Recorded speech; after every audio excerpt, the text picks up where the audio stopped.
fire storm, I remain on. Through the fire and storm, I remain on. Trial by fire, trial by fire. It's the trial by fire. It's the trial through the fire and storm, I remain on. All right, everybody, welcome to the Armchair Bookers podcast. I am your host, Joshua Joslin.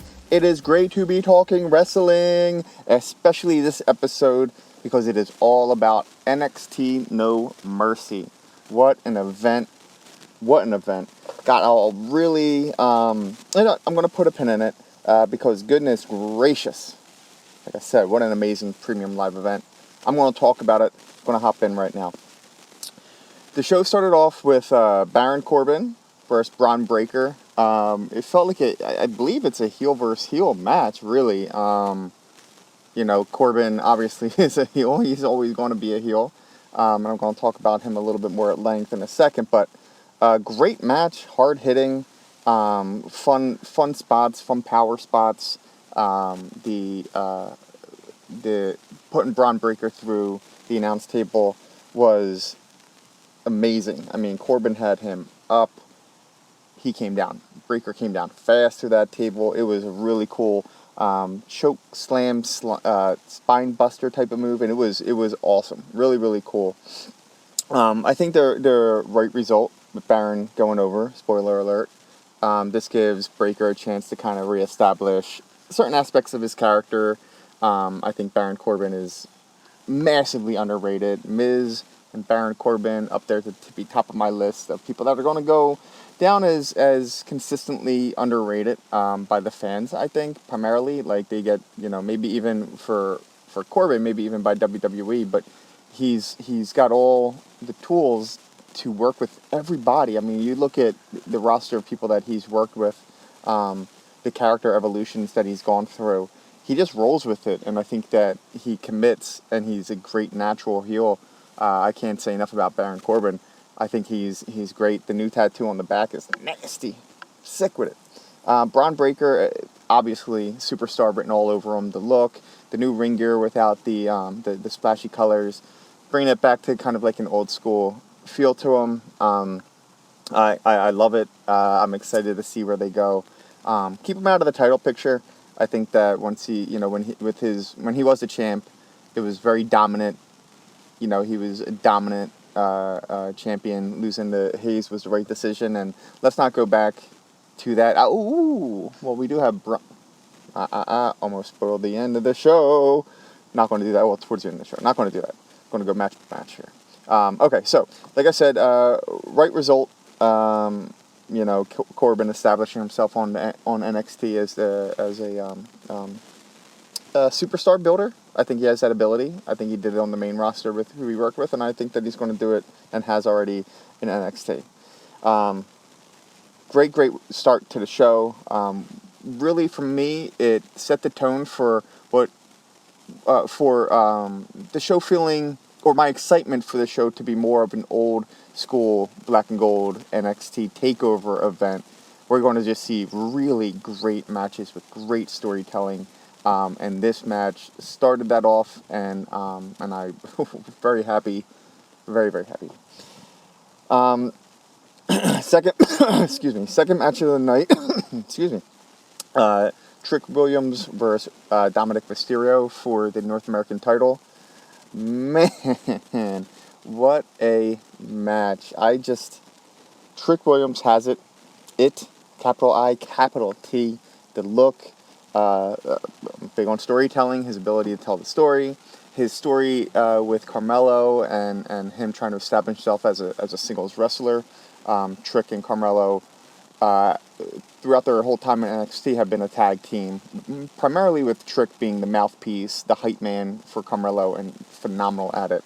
His abs, holy cow. Like I said, he has it top to bottom. The match was terrific. You know what? I'm checking my notes here. It was an adequate match. I should say it was an adequate match. It was more about the story development and the next progression of the story for both Trick and for Dominic Mysterio. Dropping the belt. to the right person. Absolutely to the right person. I'm curious what this brings for Judgment Day and Dominic Mysterio in NXT. I wonder if this is the end of that run. And they're moving back to the main roster focus. I hope not. I think that Mysterio is great to pop in on NXT. I think that his style and, the youth, really, more than anything, just watching the future go against each other here with Dominic Mysterio already being established and still being really early.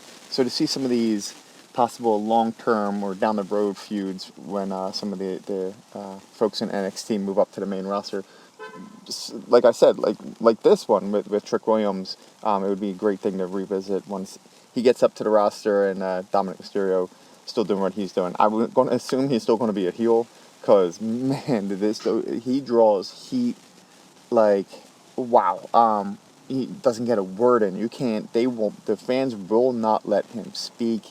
Boos upon boos. He plays it so well. And I don't feel like it's X-Pac heat, which back in the day is a term for saying, like, we just flat out don't like you. We don't want to watch you go away. Always not a fair thing for X-Pac. Another underrated wrestler.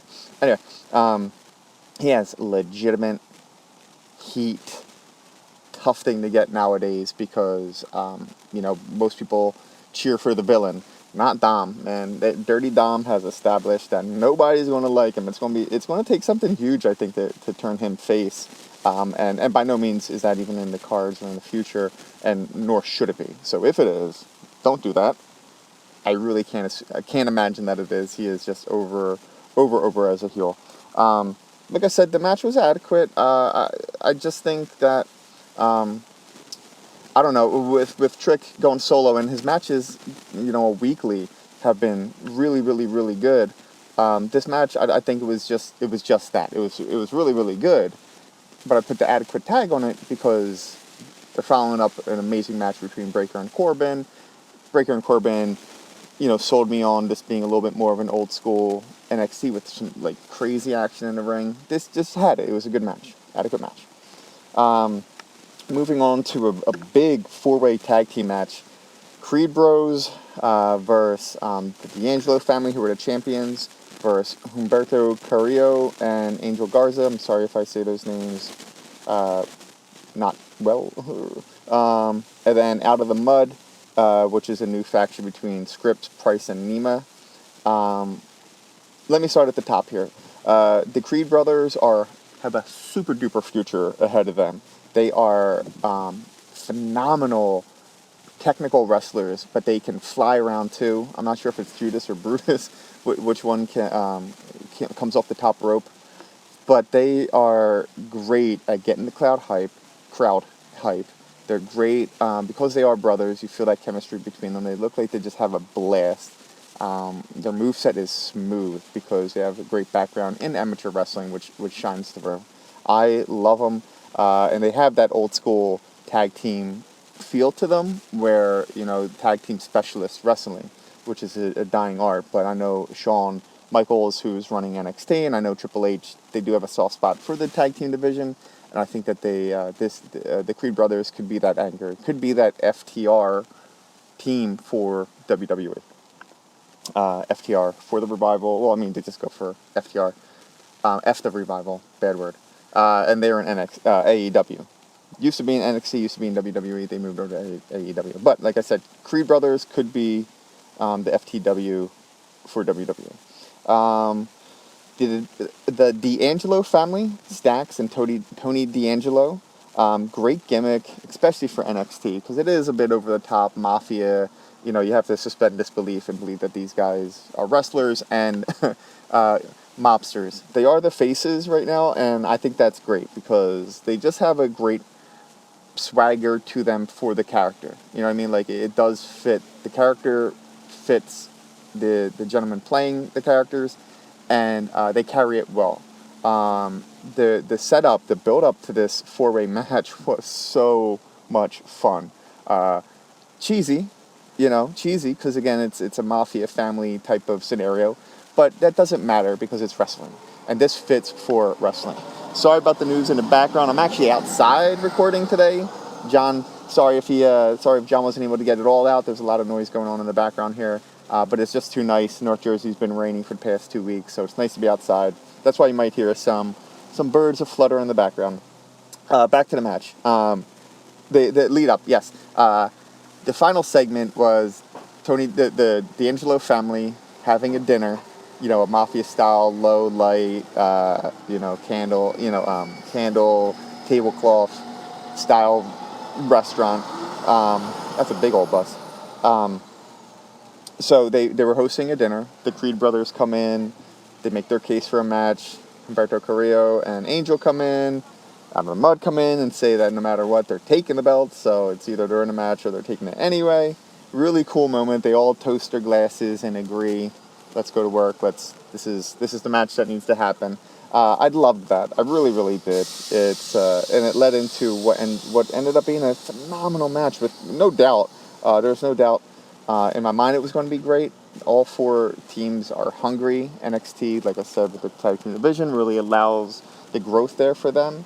Really allows for some great matches to happen with different teams. I mean, this had all 4, but they have been able to rotate through the teams nicely and give everybody a highlight. They did it in this match where all the teams got their big moves in. Just a fun match, chaotic from the beginning to the end. At some point, Tony D'Angelo gets hurt and has to be taken to the back. It makes an amazing, triumphant return after probably about 5 or 6 minutes. Comes down the ramp, pushing people out of the way. No, this is my match. I'm getting back in there. He actually drops an F-bomb. I'm getting the F back in there. Just cool because, they don't curse. This was just him in full focus mode. You know what I mean? Like, in that moment, he's Tony D'Angelo. He's not just some guy wrestling. And I love when that happens. It's just a cool moment because you forget. It allows you to forget. I mean, they forgot what they're, that it's a scripted show. It allows you to forget it. It's just really cool. The 4-way superplex was a huge highlight. Off the top rope, all the teams get put in. Superplex off the top rope. All 4 teams executed one. It was just cool. Triggered the "This is awesome" chant. Just a great match. Like I said, phenomenal. Getting to end, chaos. Exactly what you want from a 4-team tag match for the belts. Especially in NXT, they let these teams get after each other. And like I said, everybody got their spots. Out of the Mud has a great future. I didn't realize how huge Price and Nema are. Height-wise and body shape. Muscular-wise, they're big guys. Seeing them go up against the Creed brothers was really cool. Lots of power in between those teams. Stax and Tony come out with the belts, keeping them. Great decision. Let them keep it. Let the teams rotate in. Like I said, everybody gets a chance at the belts, and they've made it. The Angelo family plays that well. That as faces who are tough and who keep who are the champs. They win. Still being those humble champs where they're like, yeah, we're going to fight. Step up. We're going to show everybody that we're the champs by beating everybody. Big fan of it when they allow that to happen with the teams, with face teams. Different than what we're seeing on the main roster with the Seth versus Shinsuke. I guess that's a different conversation, but maybe for my next episode. This is going to be a 2-episode week, NXT review, and I'll talk about my other episode of that I'm releasing this week a little bit later. Next match, Butch with Tyler Bate versus Noam Dar with Metaphor. Metaphor is Lash Legend, Jakarta Jackson, Oro Mensah, and Noam Dar. This was for the Heritage Cup Championship. It's a really cool concept. I have all the rules here. I'll run through them on the quicker side. But it's a European style match. It's specifically for the Heritage Cup, which is a European Cup. Like I said, really cool rules. So the matches are 2 out of 3 falls. All right. They consist of 6 3-minute rounds, 20-second breaks in between. Falls can be won by pinfall, submission, or countout. Once a fall occurs, the round ends. 20 seconds, the next round starts. The match ends once the wrestler has won. A best of 2 falls. It says 2 falls they have to win. So there are ties. A round can end without a victor. In the event of a disqualification or knockout, the match instantly ends without the need for the 2 falls. If all 6 rounds are completed, whoever is head in the falls, so 1-0, that wrestler wins the match. And in this case, not just the match, the Heritage Cup. Very cool looking trophy. Pete Dunne and Tyler Bate have history against each other, with each other, legitimate history as friends going back into the Indies and years and years and years ago. Watch any of the matches that they've had against each other. Butch versus Tyler Bate, holy cow, you want to see European strong style, they bring it. Moves like just power moves that are incredible. Strength, moves that are really based off of honest to goodness strength. So I strongly recommend watching anything that they've done together. Noam Dar, also a European-style wrestler. I believe he's from Australia or New Zealand. I may be making that up completely. He could be from somewhere wildly different. Anyway, into the match. Great European match. Hard-hitting. Pete Dunne, now named Butch on the main roster. I am still, I will forever be a Pete Dunne fan. His work in NXT and NXT UK highlights who he is. The Butch character is fun. He's the pit bull, always ready to fight. I love that, but they didn't need to change his name. Keep the name, Pete Dunne. He is back into his original ring gear, which is cool. Let his hair grow out. It was short.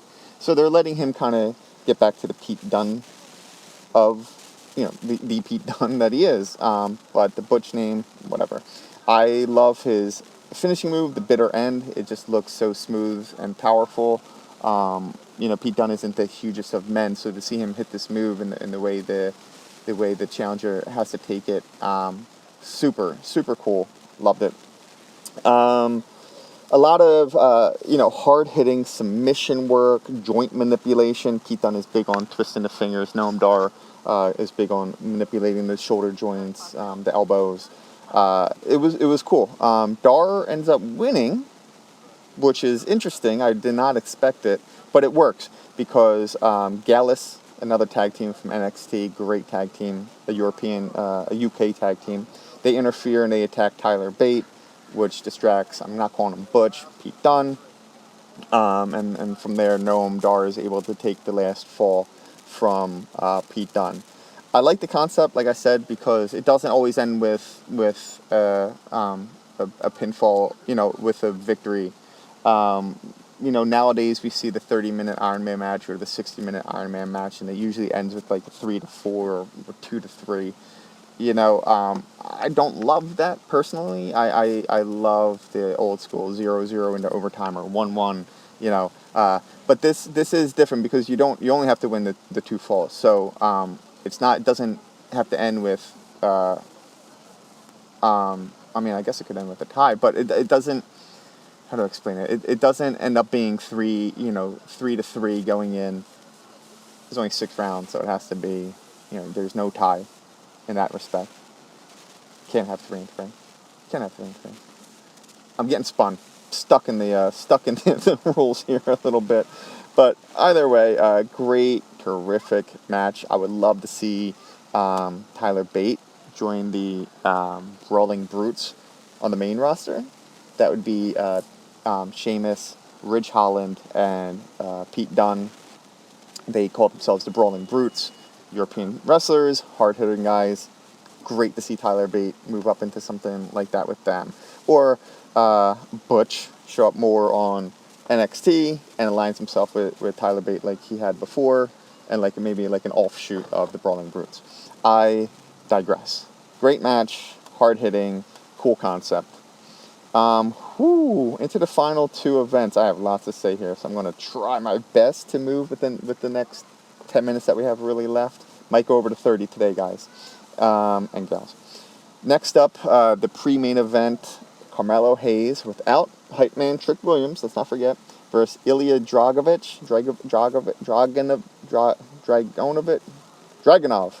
Wow, that was impressive, Josh. John, keep it in. That was just a stumble for the ages. Melo is money. He is him. His entrance with the jerseys of his defeated foes, including Dragunov, he already had beaten him once, is a special entrance. It is terrific.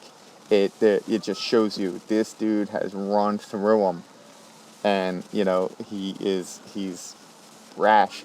He's going to talk about it. They try to lean into the story of him, Melo, losing confidence without Trick Williams. I didn't really get that in the build. I didn't really feel like that played a factor. Some facial expressions from Carmelo Hayes sold it.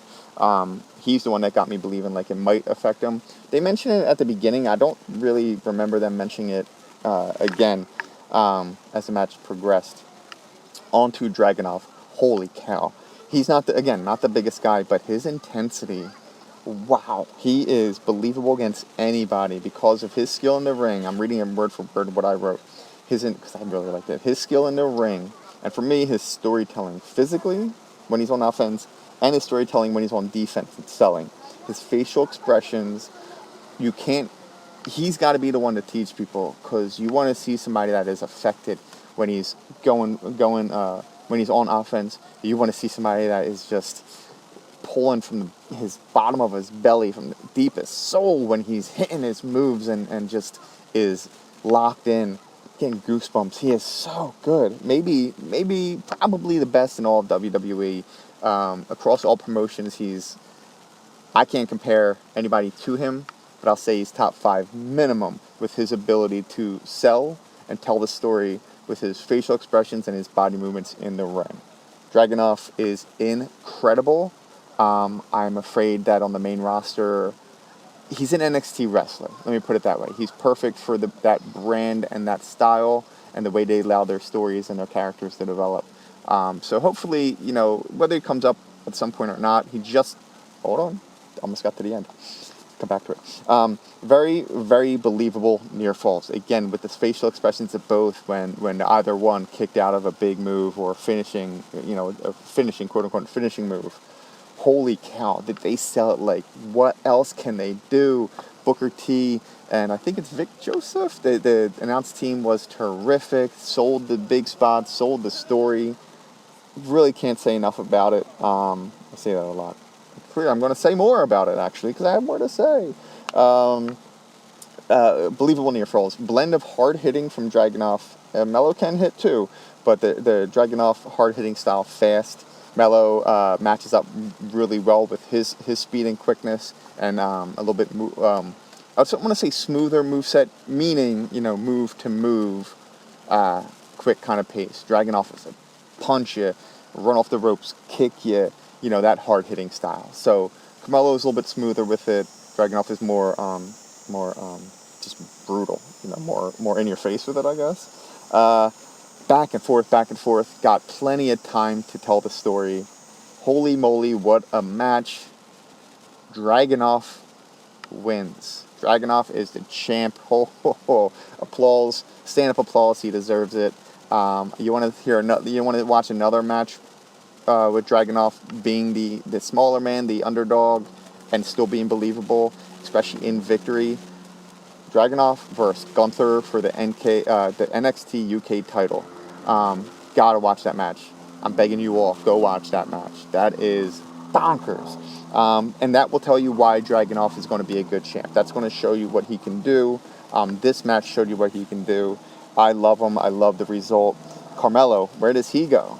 Yeah, I could see him moving over to Trick. I would like to think that they stay together without being a tag team. They continue to just be each other's support system. They're each other's guy. New Day style, where they can come back together. They can do their own thing. I don't know. I really don't know. But I'm excited for Carmelo. He could come up to the main roster and be over up there. He can, really do whatever he wants. He is that good. Where does he move in NXT story-wise? I'm very excited to see. The fans helped elevate this match. They were all in. They really have been all in all night. And understandably so. The reactions the crowd are giving has given all the matches warranted, earned by the wrestlers. And this match absolutely lines up with that. They earned the cheers. They earned the fight forever. They earned the this is awesome. Great. Got to check it out. If you see any of the matches on here, I probably put that number 1, tag team match number 2. Anyway, check out the whole event. Into the main event, Becky Lynch, the NXT Women's Champion, has the belt that got away versus Tiffany Stratton. Extreme Rules match for the championship. I'm going to be honest. Going in, I was curious. Were we going to see Jade Cargill debut? Big WWE signee. Next episode, the second episode of this week, I will talk about Jade. So I'm going to put a pin in that.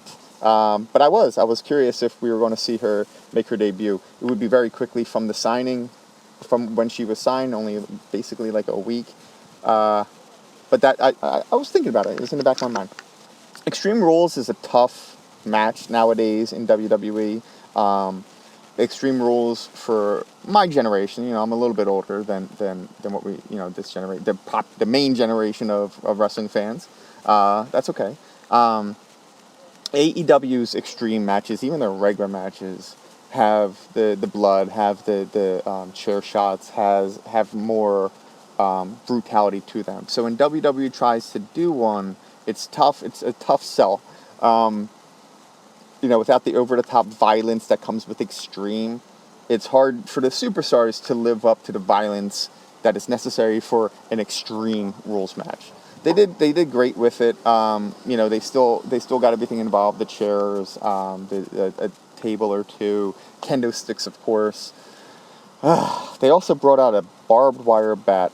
I'm sorry, that looked awful, especially considering that Stratton took 2 shots. Sold it, but the pain of it was gone.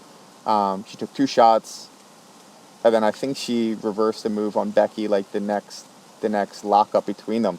So it served no purpose other than what they wanted to be a cool, like, oh my god, barbed wire bat. The barbed wire bat looked terrible, absolutely terrible. Negan would be very, very upset.